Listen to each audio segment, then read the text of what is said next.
வணக்கம். இந்த திராவிட கும்பலை பொறுத்த வரைக்கும் ஜனநாயகம், கருத்து சுதந்திரம், படைப்பு சுதந்திரம் அப்படின்னு பேசுவாங்க. மாற்றாந்தோட்டத்து மல்லிகைக்கும் மனம் உண்டு அப்படின்னு அண்ணா அன்னைக்கே சொன்னாரு. மாற்று கருத்து கொண்டவங்களையும் மாற்று சித்தாந்தம் கொண்டவங்களையும் நம்ம மதிச்சு போற்றணும், எல்லா கருத்துக்களுக்கும் இடமளிக்கணும், அதான் ஜனநாயகம் அப்படின்னு பிணாத்துவாங்க இந்த திராவிட கும்பல். ஆனா உண்மையான முகங்கிறது பாசிசம் தான். அதான் பண்ணுவாங்க. இப்ப என்ன பண்ணிருக்காங்க அப்படின்னா, சென்னை புத்தக கண்காட்சி நடைபெற்றுக்கிட்டு இருக்கு. அந்த புத்தக கண்காட்சியில 192வது அரங்கு தமிழம் பதிப்பகம். அந்த தமிழம் பதிப்பகத்துல ஒரு புத்தகம் வெளியீடு செய்யப்பட்டுச்சு. என்ன புத்தகம்னா, இந்திய எதிர்ப்பு போர்ல ஈவராவோட பித்தலாட்டம் அப்படிங்கிற புத்தகம். இந்த புத்தகம் 1965ஆம் ஆண்டு ஈழத்து சிவானந்த அடிகளார் எழுதிய இந்திய எதிர்ப்பு போர்ல திராவிட பித்தலாட்டம்ங்கிற புத்தகத்தோட நவீன பதிப்பு. அண்ணன் செந்தில்நாதன் வீரத்தமிழர் முன்னணியோட மாநில ஒருங்கிணைப்பாளர் அண்ணன் செந்தில்நாதன் 60,000 ரூபாய்க்கு மேல கடன் வாங்கி இந்த புத்தகத்தை மறுபதிப்பு செஞ்சிருக்காரு. இதை புத்தக கண்காட்சியில வச்சு வெளியீடு பண்ணாரு. இந்த வெளியீடு பண்ணதுக்காக இந்த பெரியாரிய கும்பல் அழுத்தம் கொடுத்து காவல்துறை போய் இந்த புத்தகத்தை அந்த தமிழம் பதிப்பகத்திலிருந்து பறிமுதல் பண்ணியிருக்கு. நான் என்ன கேள்விப்படுறேன், அங்க அந்த புத்தகத்துல ஏதாவது தனிநபர் தாக்குதல் இருக்கா, அவதூறான வார்த்தைகள் இருக்கா, இல்ல கொச்சையான கீழ்த்தரமான ஆபாசமான ஏதாவது விமர்சனம் இருக்கா? எதுவுமே இல்லை. ஒரு கருத்தாடல், ஒரு விமர்சனம். அந்த புத்தகம் ஏற்கனவே வெளியீடு செய்யப்பட்டதுதான். அப்ப அந்த புத்தகத்தை அங்க வைக்கவே கூடாதுன்னா இது என்ன ஜனநாயகம்? இது என்ன கருத்து சுதந்திரம்? இது என்ன கூத்துனா, காவல்துறை பறிமுதல் பண்ணுது. காவல்துறைக்கு என்ன விளங்க? காவல்துறை பறிமுதல் பண்றதுக்கு அதனால் தடை செய்யப்பட்ட புத்தகமா? அப்ப என்ன அராஜகம், என்ன அட்டூழியம்? இங்க பாருங்க, போன ஆண்டு டிஸ்கவரி புக் பேலஸ் சார்பாக அண்ணன் சீமான் பங்கேற்ற நூல் வெளியிட்டா நிகழ்வு அதே புத்தக கண்காட்சியில் நடந்துச்சு. அது அண்ணன் சீமான் பேசினாங்க, பெரிய அளவில் சமூக தாக்கத்தை அந்த பேச்சு ஏற்படுத்துச்சு. அதுக்கு பிறகு இந்த ஆண்டு டிஸ்கவரி புக் பேலஸுக்கு அங்க இடமே அளிக்கல. இப்ப டிஸ்கவரி புக் பேலஸ் இந்த புத்தக கண்காட்சியில இடம்பெறல. அவங்க கேக்க நகரில் இருக்கக்கூடிய அவங்க இடத்துல புத்தக கண்காட்சியில 10 விழுக்காடு கழிவு தர்றாங்க புத்தகங்களுக்குன்னா, அவங்க 20 விழுக்காடு கழிவு தர்றாங்க. அதே போல புத்தக கண்காட்சியில எப்படி நடக்குமோ அதே போல டிஸ்கவரி புக் பேலஸ் சென்னை கேக்க நகர்ல அவங்க புத்தகங்களை இன்னைக்கு விற்பனைக்கு வச்சிருக்காங்க. இது பக்கம் இப்படி அவங்களை அனுமதிக்கல. அப்புறம் திராவிட இயக்க வரலாற்று புரட்டுகள் அப்படிங்கிற தலைப்புல ஒரு புத்தகம்.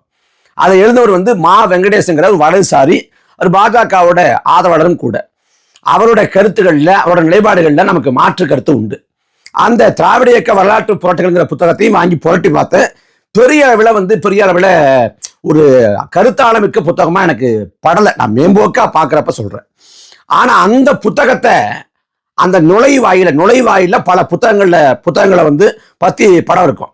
அதுல திராவிட இயக்க வரலாற்று புரட்டுகள் அப்படின்னு இந்த நுழைவாயில இந்த படத்தை போட்டதுக்கு எப்படி இந்த புத்தகத்தை அங்க வைக்கலாம், எப்படி இந்த புத்தகத்தோட படத்தை நுழைவாயில வைக்கலாம், உடனடியா எடுக்கணும்னு சொல்லிட்டு அழுத்தம் கொடுத்து அது மேல கொண்டாந்து இன்னொருத்தால விட்டுறாங்க. ஏன்னா அந்த புத்தகத்தை அங்க விளம்பரம் செய்யக்கூடாதான். திராவிட இயக்க வரலாற்று புரட்டுகள்ங்கிற புத்தகம் அந்த கருத்து தவறா இருந்தா நீ மாற்று கருத்தை கொண்ட ஒரு புத்தகத்தை போடு, நீ அது குறித்து விவாதி, மாற்று கருத்தை வையே. ஆனா உன் கருத்துக்கு எதிரான கருத்து, உன் சித்தாந்தத்துக்கு எதிரான சித்தாந்தம் அங்க வைக்கப்படவே கூடாதுன்னா இதாண்டா பாசிசம். இதைத்தான் இந்த திராவிட கும்பல் பண்ணுது. அப்ப இவங்களோட உண்மையான முகத்தை மீண்டும் ஒரு முறை அறிந்து கொள்ள இது ஒரு வாய்ப்பு. இந்த சமயத்துல தமிழம் பதிப்பகம் மிகவும் செலவு போட்டு வெளியிட்ட அந்த இந்திய எதிர்ப்பு போர்ல ஈவராவோட பித்தலாட்டங்கிற புத்தகத்தை எல்லாரும் வாங்கி அதில் உள்ள கருத்துக்களை பரப்பணும். அதனால அந்த புத்தகத்தை அண்ணன் செந்தில்நாதன் வச்சிருக்காங்க. அவர்கிட்ட அதை நீங்க வாங்கிக்கலாம். நீங்க அலைவீசில் கூப்பிட்டு சொன்னா எல்லாரும் வீட்டுக்கும் அனுப்பப்படும். அது குறித்தான விவரங்களை இந்த காணொலி கீழே இணைக்கிறேன். எல்லோரும் அந்த புத்தகத்தை வாங்கி படிச்சு கருத்துக்களை பரப்பணும். வெறும் 60 ரூபா தான் அந்த புத்தகம். இன்னைக்கு 60 ரூபா காசுங்கிறது ரொம்ப சாதாரண காசு ஆயிடுச்சு. அந்த 60 ரூபா பெருமானம் உள்ள அந்த புத்தகத்தை வாங்கி நீங்க நண்பர்களுக்கு, உறவுகளுக்கு பரிசளிக்கலாம். அதனால அந்த இந்திய எதிர்ப்பு போர்ல திராவிட பித்தலாட்டம்ங்கிற இந்த புத்தகத்தை வாங்கி எல்லாருக்கும் பரிசளிங்க. அதுல உள்ள கருத்தை வாத பிரதிவாதங்களை உட்படுத்துங்க.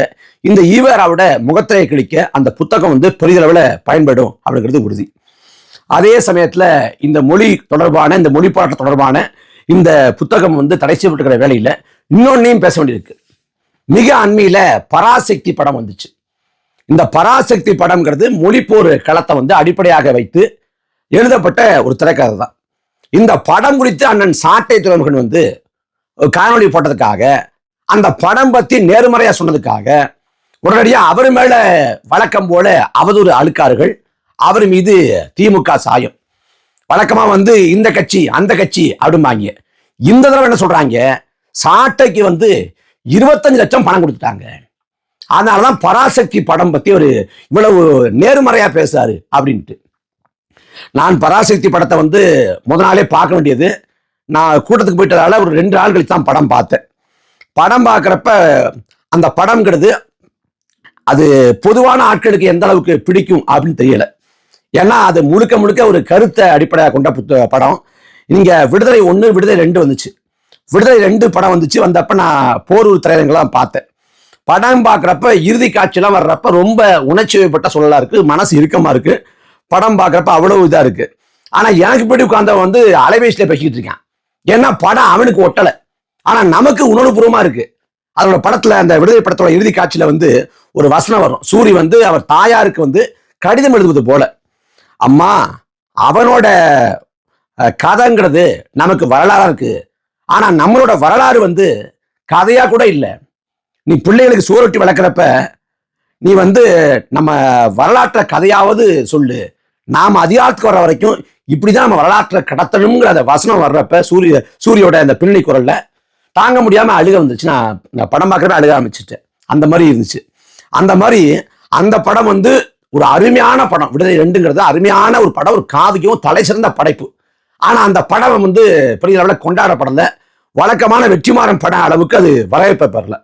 அது ஒரு கெடு வாய்ப்பானது. அதுபோல இந்த படங்கிறது பராசக்தி படத்தை அதோட ஒப்பிட முடியாது. ஆனா பராசக்தி பேசக்கூடிய அந்த கருத்து களம்ங்கிறது அது எந்த அளவுக்கு பொதுமக்களுக்கு வந்து மனசுல ஒட்டும் அப்படின்னு தெரியல. ஏன்னா அந்த மாதிரி ஒரு கதைக்களம், மொழிப்போர் ஈகளை, மொழிப்போர் போராட்டத்தை மையப்படுத்திய படம். அந்த படத்துல சொல்லப்பட்டது வரலாறுன்னா வரலாறு இல்லை. அந்த படம் உண்மை சம்பவத்தை அடிப்படையாக கொண்டு, உண்மையான கதாபாத்திரங்களை அடிப்படையாக கொண்டு எழுதப்பட்ட ஒரு புனைவு, ஒரு கற்பனை. இப்போ நாவல் இருக்கு, ஒரு புதினம் இருக்குன்னா பொன்னியின் செல்வன் அப்படிங்கிற ஒரு புதினம் இருக்கு. அதுல உள்ள ராஜராஜ சோழன், ராஜேந்திர சோழன்லாம் வாழ்ந்து மறைந்த முன்னோர்கள் தான். ஆனா பொன்னியின் செல்வன் வரலாறு இல்லை, அது புதினம். அதுல புனைவு இருக்கு, அதுல வந்து மிகை இருக்கு. அப்ப அதை வந்து வரலாறு எடுத்துக்க முடியாது.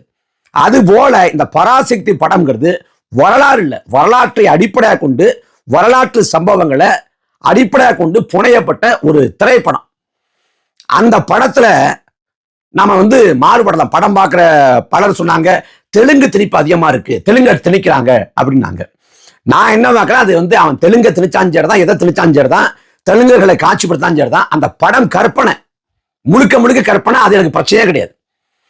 ஆனா அந்த படத்துல கீழப்பள்ளு சின்னசாமி திருச்சி தொடர்பு நிலையத்துல பக்தவச்சலம் அன்னைக்கு முதலமைச்சர் இருந்த பக்தவச்சலம் காலில் வந்து கீழப்பள்ளு சின்னசாமி கதறி அழுதாரு. கதறி அழுத பிறகு அதே தொடர்பு நிலையத்துக்கிட்டே வந்து கீழப்பள்ளு சின்னசாமி வந்து தீக்குளிச்சு இறந்து போனாருங்கிறது வரலாறு. அந்த கீழப்பள்ளு சின்னசாமி ஜனவரி 25ஆம் தேதி 1964ஆம் ஆண்டு இறந்து போனார். அந்த கீழப்பள்ளு சின்னசாமி இறந்து போன நாள் தான் மொழிப்போர் நாளாக கொண்டாடப்படுது. அந்த கீழப்பள்ளு சின்னசாமியை நினைவுபடுத்துவது போல இந்த திரைப்படத்துல ஒரு காட்சி இருக்கு. அதே போல சிவகங்கை ராஜேந்திரன் அந்த பாத்திரத்தை வந்து அதர்வாவுக்கு கொடுத்துருக்காங்க. அதர்வாவை சுடுற காட்சி வந்து சிவகங்கை ராஜேந்திரனை வந்து நினைவூட்டுது. அதே போல பொள்ளாச்சியில மத்திய பாதுகாப்போட மத்திய இராணுவம் வந்து கொத்து கொத்தாக தமிழ்நாட்டு இளைஞர்களை, மாணவர்களை வந்து கொண்டு போட்டுச்சு. அந்த காட்சி வந்து அந்த படத்துல வருது. இந்த 3 காட்சி வருது. அப்ப அந்த படம் வந்து ஒரு புனைவா இருக்கலாம், கற்பனையா இருக்கலாம். ஆனா அந்த படம் வந்து மீண்டும் ஒரு முறை மொழிப்போர் ஈகளை வந்து பேசுவதற்கு, மீளாய்வு செய்வதற்கு, அது குறித்து வாத பிரதிவாதங்கள் செய்வதற்கு, விவாதிப்பதற்கு வந்து வித்திடுதில்லை. அதுக்காக அந்த படம் வந்து வரவேற்கத்தக்கது. அதான் முக்கியம். ஏன்னா தமிழ்னு போராடுறவன்லாம் பைத்தியக்காரன் இல்லை, தமிழ்னு போராடுறவன்லாம் கொண்டாடத்தக்கவன், அவன் போராளி, அவன் கதாநாயகன் அப்படின்னு படம் காட்டுது இல்லை. தமிழ் வாழ்க அப்படின்னு இந்த ஓங்கிய கையோட அந்த படம் முடியுது இல்லை. அப்ப தமிழ் தேசியம் அப்படின்னு பேசுற நாம வந்து பைத்தியக்காரங்க இல்ல, நாம இந்த மண்ணுக்காக, இந்த மண்ணுரிமைக்காக, மொழி உரிமைக்காக போராடுறோம் அப்படின்னு காட்டுது இல்ல. அந்த படத்தோட இறுதி காட்சியில வந்து அந்த கதாநாயகி பேசுறது போல இருக்கும். நான் வந்து மொழியை இழந்துட்டேன்னா அடையாளத்தை இழந்துருவேன், அடையாளத்தை இழந்துட்டா நான் அடிமை ஆயிடுவேன் அப்படின்னு வரும். அப்ப மொழி எவ்வளவு முக்கியம், ஹிந்திய திணிப்புனால வர்ற விளைவு என்ன, அதெல்லாம் படம் பேசுது. அதனால அந்த படத்துக்குள்ள சொன்ன முழுமையா எடுத்துக்க முடியாது, வரலாறு இல்லை முழுமையா எடுத்துக்கிறதுக்கு வரலாற்றை மையப்படுத்தி வரலாற்றை திரும்பி பார்ப்பதற்கான ஒரு வாய்ப்பு அந்த படம் ஏற்படுத்துது. அந்த படத்துல தமிழ் வாழ்க தமிழ் வாழ்கன்னு வர்றப்பெல்லாம் ரொம்ப உணர்ச்சியமா இருந்துச்சு. அதுல வந்து அழுதக்கூடாது, அந்த காட்சியில பார்க்குறப்ப அழுதக்கூடாது அப்படின்னு தோணுச்சு. அதே போல இறுதியில படம் முடிஞ்ச பிறகு தாளமுத்து, நடராசன் அவங்களெல்லாம் காமிக்கிறப்ப அழுக முட்டிக்கிட்டு வந்துச்சு. அது அழுதக்கூடாது அப்படி கட்டுப்பாடாக இருக்கிற அளவுக்கு அது இருந்துச்சு. அப்படி ஒரு வெகுமக்கள் படத்துல, ஒரு முதன்மையான ஒரு திரைப்படத்துல வந்து இந்த மொழிப்போர் ஈகளை மொழிப்போர் களத்துல காட்சிப்படுத்தி அதை மறுபடியும் ஒரு முறை விவாத பொருளா ஆக்கியிருப்பதுங்கிறது வரவேற்கத்தக்கது. ஏன்னா இப்ப நம்ம தாய்மொழி நாள் அப்படின்னு ஒரு நாளை கொண்டாடுறோம். அடுத்த மாசம் வரப்போகுது, பிப்ரவரி 21 அந்த தாய்மொழி நாள்னா என்னன்னா உலகம் முழுக்க பன்னாட்டு தாய்மொழி நாள் அப்படின்னு கொண்டாடப்படுது. அதாவது கிழக்கு பாகிஸ்தான்ல உருது மொழியை திணிச்சு வங்காளத்தை சிதைக்க முற்பட்ட போது வங்காள மொழியை காப்பதற்காக அந்த போராட்ட களத்துல முஜிபுர் ரஹ்மான் தலைமையில டாக்கா பல்கலைக்கழகத்தோட மாணவர்கள் அந்த 4 பேர் உயிரை ஈகம் பண்ணாங்க. 4 பேர் அவங்க 4 பேர் வந்து உயிரை ஈகம் பண்ண நாள் தான் பிப்ரவரி 21. அந்த பிப்ரவரி 21 அவன் என்ன பண்றான், அந்த மொழி திணிப்பே உருது மொழியை திணித்து வங்காளத்தை சிதைக்க முற்பட்டதே ஒரு நாடு தனியா பிரிஞ்சு போவதற்கான காரணமா அமைஞ்சிருது. வெறும் மொழி திணிப்புங்க. ஈழம் போல வந்து இனப்படுகொலையோ, மிகப்பெரிய இனப்படுகொலையோ, மிகப்பெரிய வந்து பண்பாட்டு சிதைவோ, மிகப்பெரிய இன ஒதுக்கலோ அங்க இல்லை, அந்த அளவுக்கு இல்லை. ஆனா மொழியை திணித்து, உருது மொழியை திணித்து வங்காளத்தை சிதைக்க முற்பட்டதற்காக கிழக்கு பாகிஸ்தான் வங்காளதேசமாக பிரிஞ்சிருச்சு பாகிஸ்தான்ல இருந்து. அந்த 4 பேர் இறந்து போன நாள், அந்த 4 பேர் இறந்து போன நாளை அந்த வங்காளதேசத்தோட ஆட்சியால பன்னாட்டு அளவில் பேசி ஐநா மன்றத்துல பேசி அவன் உலக தாய்மொழி நாளா மாத்திட்டான். உலக தாய்மொழி நாள வெறும் 4 பேர் இறந்து போன நாடு அந்த வங்காளிகளின் மொழி போராட்ட நாடு உலக தாய்மொழி நாளா இருக்கு. ஆனா இங்க 4 கட்ட மொழி போராட்டம் 30களில் தொடங்கி 60 வரைக்கும் தொடர்ச்சியா மாறி மாறி நடக்குது வெவ்வேறு காலகட்டங்கள்ல. இதுல வந்து 60கள் நடந்த மொழி போராட்டங்கிறது மிக உச்சம்.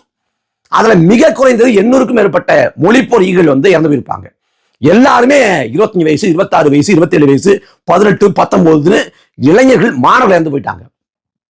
அந்த மொழி போராட்டம் வந்து வங்காளிகள் போல பன்னாட்டு தாய்மொழி நாளா மாற்ற வேண்டாம், இந்திய அளவுக்கு கொண்டு போய் சேர்க்க வேண்டாம். தமிழ்நாட்டில் குறைந்தபட்சம் அரசு விடுமுறை நாளா இருக்கா? குறைந்தபட்சம் இன்னைக்கு இருக்கக்கூடிய தலைமுறைக்கு தாளமுத்து யார் தெரியுமா? நடராசன் யார் தெரியுமா? தாளமுத்து நடராசன் மாளிகை நம்ம கேள்விப்படுறோம்.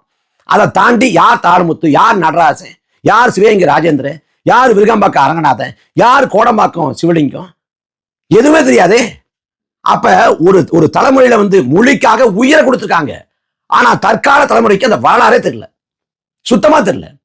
நீங்க சாலையில போற ஆட்கள்கிட்ட 100 பேர் போறாங்கன்னா 100 பேர்ட்ட கேளுங்க தாளமுத்திர யாரு, நடராசன யாருன்னு. 100 பேர்ல ஒருத்தருக்கும் தெரியாது. 10 லட்சத்துல 10 பேருக்கு தெரியலாம். ஏன்னா வரலாறு கடத்தப்படல, அந்த உயிரிகம் வந்து கொண்டு போய் சேர்க்கப்படல. அப்ப மொழிக்காக முன்னோர்கள் உயிரை ஈகம் பண்ணாங்க, வரலாறு சேர்க்கப்படாததன் விளைவு இன்னைக்கு ஆங்கில மோகம், அந்நிய மொழி ஆதிக்கம், அதை தமிழர்கள் சகித்து கொண்டு வாழ பழகிட்டான். ஆங்கில மோகம் கொண்டு தருறான், தமிழ்ல பேசுறதை வந்து இழிவெண்ண கடத்துறான். நம்ம இந்த மொழிக்காக முன்னோர்கள் செத்து போனாண்டா, உயிரை ஈகம் பண்ணாண்டா, வாழ்வை இழந்தாண்டா அப்படின்னு தெரிஞ்சா இன்னைக்கு வந்து இந்த மொழியை வந்து பேசுறத அவமானம் கருத மாட்டேன். கீழப்பழு சின்னசாமி இறந்து போறப்ப வயசு 26, 27 தான். கீழப்பழு சின்னசாமிக்கு திராவிட செல்வி அப்படின்னு ஒரு பெண் மகள் அவங்க இருந்தாங்க, குடும்பம் இருந்துச்சு, மனைவி இருந்தாங்க. எல்லாம் இருந்த போதுதான் கீழப்பழு சின்னசாமி உயிரை ஈகம் பண்ணார். இப்படி அளவிட முடியாத அளவுக்கு எண்ணற்ற ஈகங்கள் எல்லாமே இன்னைக்கு மறைக்கப்பட்டுச்சு. மறைச்சது வந்து திராவிட ஆட்சியாளர்கள் தான்.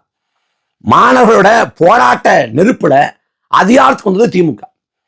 ஆனா அதிகாரத்துக்கு வந்த பிறகு அதே திமுக மாணவர்கள் வந்து அரசியல் ஈடுபடக்கூடாது அப்படின்னு சொல்றாங்க. என்ன சொல்றாங்க? அரசியல் என்பது அத்தை மகள் போல சுத்தி சுத்தி வரலாம், தொட்டுடக்கூடாதுங்கிறாங்க. யாரு? மாணவர்களுடைய அரசியல் அந்த எழுச்சியில அதிகாரத்துக்கு வந்த திமுக மூடி மறைச்சது வரலாற்றை.